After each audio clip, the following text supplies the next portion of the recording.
I really look forward to this discussion because I'm quite sick of dealing with this question on and off. Okay, why haven't you considered people from manufacturing when we do various exercises? One of which is Hottest Young Executives, which Sonal is very familiar with. She helps us with a short listing of names. And year after year, we find that names from the manufacturing segment are lagging, in fact, growing smaller in number. And as I deal with people across, I find very few people really passionate or talking about the manufacturing segment. You have, of course, the FMCG segment, which was very preferred by people at campuses. You have consulting companies, you have investment banking, telecom became the next big wave after, of course, IT, and then now you have e-commerce companies. Where is manufacturing lost in all of this den? And I would like to throw open this conversation, this debate with you. I'd like to start with you, Mr. Shashikant. What is really happening? Is this perception really felt at all that manufacturing is losing out? Do you feel it? Well, thanks for inviting me to be the opening batsman. It's not very, very easy these days, but nevertheless. Actually, I have a very, very different take on this subject. My belief is, if you say manufacturing's loss of attractiveness is a very natural, normal phenomenon. You acquire attractiveness over a period of time and you also start losing it. There are always different industries that come up. There has never been a point in time in the history where there is no new sunrise industry at any given point in time. Even if you go back to the Industrial Revolution, you started it by taking people who were in agriculture. What happened to agriculture? It may have received a setback initially. Agriculture is thriving and they are doing very, very well across the world. If you are looking for the best situation available every given point in time, that's never going to happen. There will be newer players coming, there will be newer industries coming, the talent will always fly. So I think it's a question of mindset of ownership that actually prevents us, and I don't believe that there is a huge problem staring at us. There are problems staring at us, but they are not so huge that we don't have solutions for them. That would be my opening position. Sure. That is indeed, one could call stirring a hornet's nest, or one could call it indeed very radical thinking, which comes from a group like Aditya Birla. Would you like to take that on, Praveer? You don't need the best. Define hot. What is hot?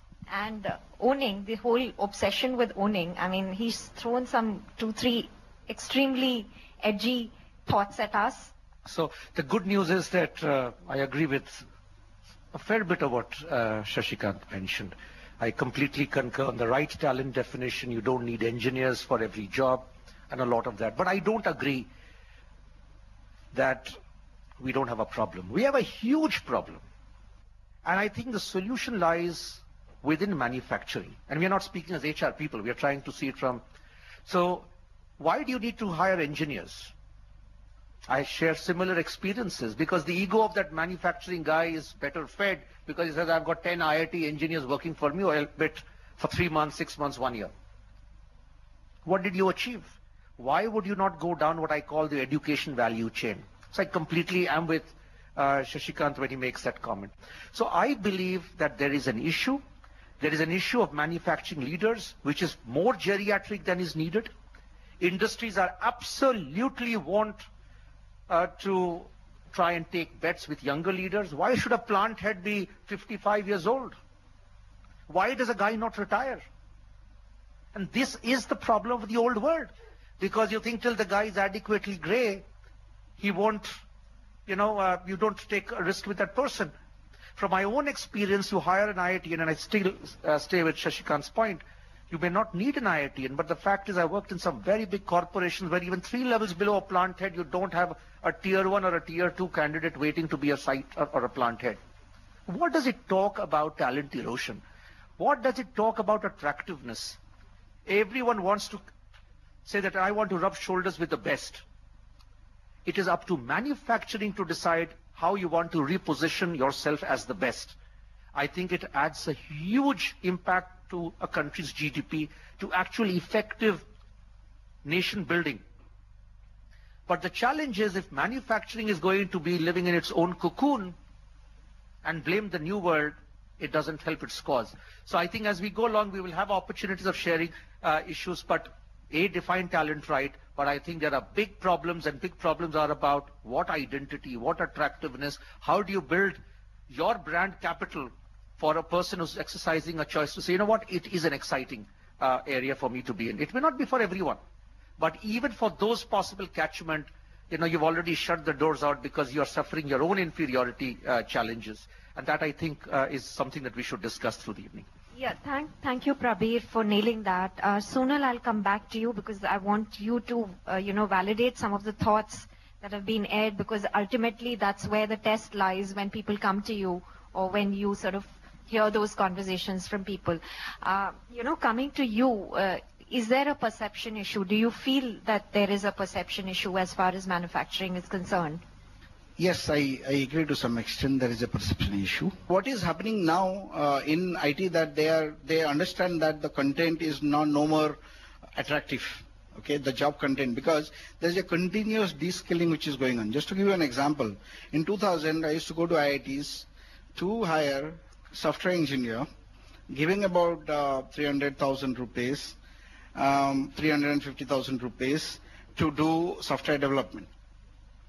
14 years later, we go to a BSc college or to a tier 3 engineering college, give them little less, 300,000, where the inflation has gone 10 times. Still we are getting people at 300,000 and getting into IT. But most of them has gone down from IITs to tier 3. And some of them are going for graduation level people. Whereas in manufacturing, if you see, the core companies are very focused. Today, what we are doing in CET, so we choose which other institute do you want to go. We choose the specializations. We'll go to IIT Kharagpur, we'll go to MS University of Baroda, we'll go to Cochin for rubber technology, and we will engage with people, we'll talk to them, and we'll put them at a higher salary level. We will talk to them about the career that they can make and get them in. Because at the end, what I would do, even if I have a 1 billion company with 5,500 people, what I need about 25, 30 good people coming in at the bottom of the pyramid. So the good news, what you're saying is that the reality check is setting in even for the IT segment, but there is a perception, but it can be managed. Okay, because the IT sector itself is going through a reality check, and people are now realizing that it is no more glamorous. Adil, let's hear it from you. Do big companies have the comfort of their size where they can expose people to different tasks, different profiles, whereas, the same might not be possible for a medium enterprise or a smaller enterprise? I mean, manufacturing is not only about large conglomerates, it's also about the little nuts and bolts and the smaller organization that make up for the space. So it's very funny that suddenly in September 2014, Rip Van Winkle woke up in India and said, "Make in India." Whilst 41% of India's GDP is contributed by manufacturing sector. So it is not a sector that's brand new to India. It is not a value chain that is unknown to India. But of course the new government, like many other new governments which are out here in India before them, has identified that if they really want to go around creating wealth for the nation, like it's rightly said, if you read Babatosh Datta, who's one of the finest economists India ever had, says that a nation can create wealth only if you grow, mine, or make. Only if you do any of these three things in the long run can you create wealth. Otherwise, everything else is ancillary and arbitrage takes over a period of time. Okay, the powerful G-force, the give, get, guard and grow, or and maybe guide. Not necessarily. And guide. Sonal, coming to you, you've heard various of these thoughts. The fact remains that hiring in the manufacturing space has not really taken off, and that's for a different reason altogether, because because of the lag, the economy that was facing, and from what I hear from various recruiters, of all the segments, manufacturing has been a little sedate as far as recruitment goes. But that is, of course, sentiment at a mass level. What is it that you hear from people when it comes to recruitment space, when it comes to manufacturing? So a couple of things coming in as a sort of tail ender here in the batting order. One of the comments I will make, having been in the recruitment space for 21 years now, is that I completely agree with you and Shashi that there are waves of what is fashionable, what is sexy at the time, and where the so-called cream talent of IIT and IIM gravitate towards. But this is not a problem that is unique to manufacturing. It's every industry is facing it. IT is facing it today. And you've gone through waves where all the brightest and the best wanted to be civil servants, or they wanted to be in the government or in the army way back. Then they wanted to be in PSUs. Then they wanted to be in the conglomerates, which was core manufacturing. Then it was financial services, technology, telecom. All of that happened. Private equity, .com, and now today it happens to be e-commerce. And all of us continue to face that, and we as recruiters continue to face the challenges of marketing opportunities to candidates in the non-fashionable segments. It's a fact of life, but everybody goes through it. Manufacturing is not special from that perspective. So at this point, I would like the audience to sort of ask questions. I'm sure you have been holding your thoughts and you want to ask questions of the panel. Is there anyone who wants to? Hello, gentlemen. Why haven't we spoken a word about political influence in the manufacturing sector? First question. Having known that, what Manesar plant has gone through, relocation of Tata plant. Second, succession planning. Only these two. Who wants to take that on? I'll just make a quick comment, and I want someone else to answer. See, the political issue by itself is not a reason why someone wants to join a line or not. Do you think banks don't have political pressure? Do you think any other sector does not have political pressure? You all have to navigate through the system. I don't think that's the problem. Relocation issues. Companies shut down offices and relocate. So it's not unique to manufacturing. When you talk about succession, my comment to succession is it is a problem because the manufacturing hierarchy has traditionally been over multi-layered because it was in a command and control environment in which it grew. Right? So in a way, it's like, the back to the Nehruvian economics model. When you're changing the economic landscape, you'll also have to change the organization design landscape. So we talked about self-managed teams. We want to take greater risks with people. But manufacturing has not done enough. Like many companies have not done a good job. Let's be honest. We might say whatever. Many companies have not done a very good job with succession planning. And manufacturing makes it worse. And therefore today, the young guy who comes in with, dreams that he'll be a plant head or a manufacturing head or whatever, he doesn't feel that, he's going somewhere. And that is where cynicism, that's where despondency, and he looks around and he feels to be left behind. So I think we have talked about that. But the other two, I personally don't think are big. In fact, I want to take a little twist on your question. Have you realized over a period of time, industrial relations, which used to be the core route from where all HR guys grew, is a dying talent? Today, none of the guys who are graduating from any premier institutes want to even prepare themselves for industrial relations, which is the basic foundational skills that you will require once manufacturing becomes a critical thing. So it's suddenly the emergence of the brighter, sparkier tertiary sector is taking us away from developing those skill sets, which are the real-time skill sets required for manufacturing. SRM presents the second edition of Business Today. A lot of mergers fail because of people issues. I'm told that almost 30%, the failure rate is almost as high as 30% when it comes to mergers not working out because of people issues. Historically, you've had terrible examples of mergers because of people issues not working really well. And more recently, one is noticing that in the airline space. That I'm told that a lot of mergers and buy-ins don't work because of cultural differences, because the way people work are so entirely different that things just don't sing along as they were supposed to sing along. I would like to open this with you, Ajay. Would you like to have some opening thoughts on the subject? Sure, glad to. Very specifically coming to people or talent, there are two, three things which are most striking when you look at why mergers and acquisitions are successful or why they fail, either or. The first and foremost would be the kind of deal model you are having. I mean, what is the key strategic reason why an organization has acquired other organization?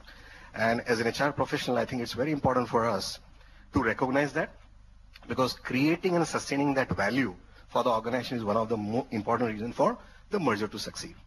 The second and equally important is the talent, where you look at in terms of your leadership talent, your right talent, what culture, what practices, and all those things which comes into it. Mr. Kaul, you've done these major acquisitions, mergers that you've been part of. What is it that you routinely come across? He says nothing is similar, one merger to another, nothing can be, replicated. What is that one factor that can be actually you've come across routinely? Fear? Is fear one of the factors? I would broadly put three areas. One is the culture. The second is to do with retention. And the third broad area is to do with engagement. To my mind, from an HR point of view, since the discussion is very specific, these are three broad areas that I would like to put together. And just to add the last point, when the Novelis acquisition was done, and I joined a little after that, but Shashi and other colleagues did a job. It was again from the entire executive committee that was there in Novelis. Not even one change was made. Yeah, Rajeshwar, you would like to share? I mean, he's almost dismissed the fear factor completely. But all said and done, there are cultural differences. Sometimes it is not that ready-made, despite the signaling that the company can do and their best intentions. The fact is that people are distrustful, and this distrust tends to grow when people are from different geographies. What is your sense of it? It all depends. The starting point is what is your strategy of acquiring. That is going to determine all other things. And I'll also like to differentiate between an acquisition and a merger. An acquisition will have a very different HR connotation as compared to a merger. And if it is both acquisition and merger, then it's a very, very big challenge. It's for example, normally one would phase it out. If we were to take example of Satyam, it got acquired by Techem, and then it got merged, of course, after some time. Same we did for Punjab Tractors. We acquired Punjab Tractors, and 2 years later we merged, but the dynamics were completely different. And this has a very specific relevance to the level of anxiety. And it's basically, I think Vineet did mention, what are the signals which you send to people that, the top or key positions are going to be, occupied by who all.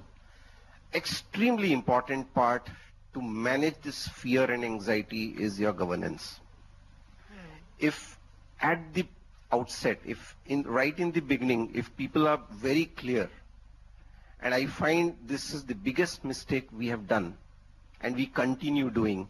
We have not thought through all aspects of governance before even getting into the acquisition. Do you find in your experience people discussing the people value of what they want out of when they merge with another company or they acquire in a company?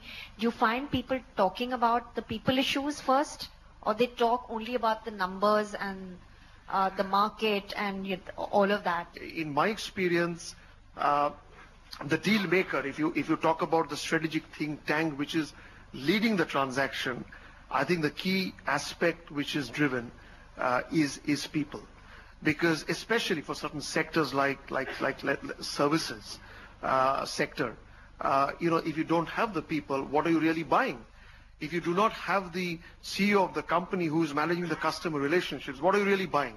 So absolutely it's inherent in the process.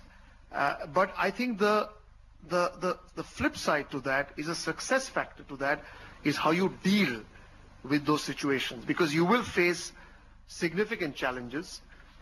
You will be facing significant cultural issues.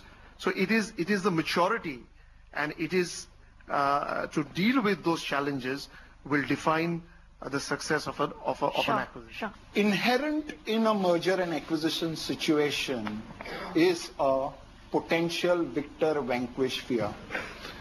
A fear of victor and vanquish, potentially in any merger and acquisition situation.